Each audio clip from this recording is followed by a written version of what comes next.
This is the story about a boy from Henryville, Indiana.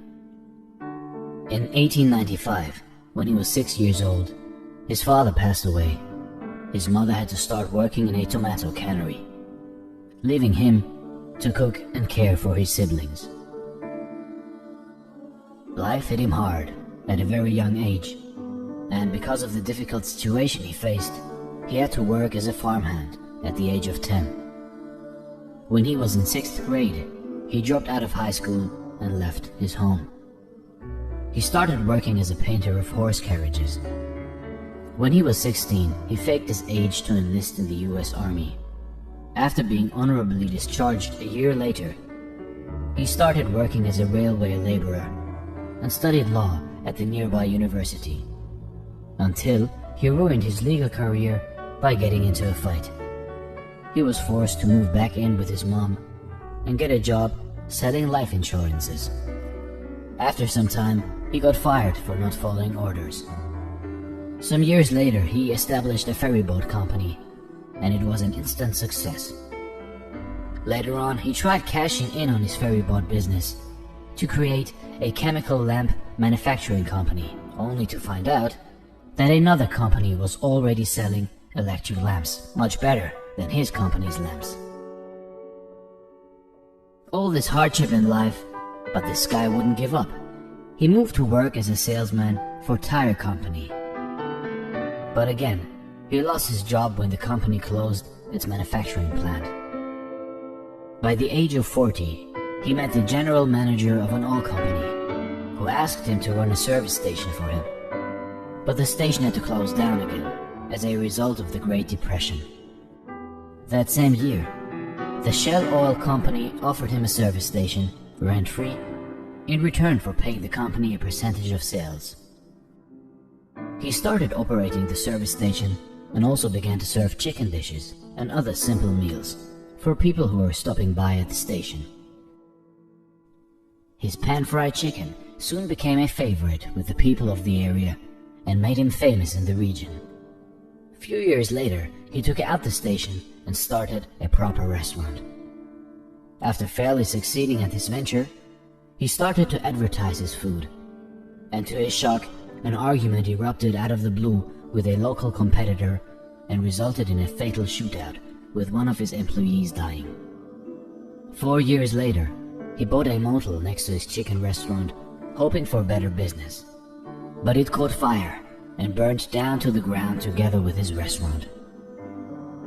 Yet this ambitious man rebuilt and ran a new motel with a 140-seat restaurant, until World War II forced him to close it down again. When war had ended, he tried selling his recipes to other restaurants. His recipe was rejected 1,009 times, when finally, in 1952, he sold his secret recipe, Kentucky Fried Chicken, for the first time to the operator of one of the city's largest restaurants. It quickly became a hit, and as a result, several other restaurant owners franchised the concept and paid him 4 cents per chicken. However, good times didn't last very long.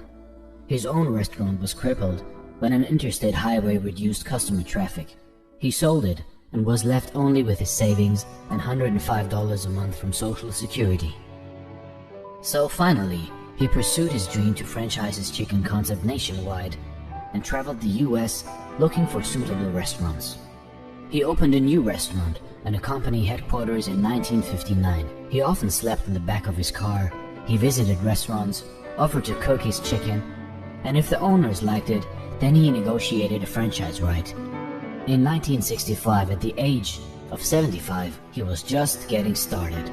After years of rejection, failures, misfortunes, Colonel Sanders' franchise approach became highly successful. KFC was one of the first fast food chains to expand globally, opening outlets in Canada, UK, Mexico, and Jamaica by the mid-1960s. The Colonel remained the company's symbol after selling it. He traveled over 400,000 kilometers a year, visiting KFC restaurants and delighting customers around the world. At the age of 90, Colonel Sanders passed away. At that time, there were around 6,000 KFC locations in 48 different countries. In 2018, there were 22,621 KFC restaurants worldwide. If you are overwhelmed by rejection or discouraged by setbacks, remember the story of Colonel Sanders, a 6th grade dropout, fired from multiple jobs, ruined his legal career, set back by the Great Depression, fire, and World War II. And yet, he became the world's most famous cook after reaching retirement age. Colonel Sanders, the creator of one of the largest fast food chains in the world, was many things. But above all, he was a great success story.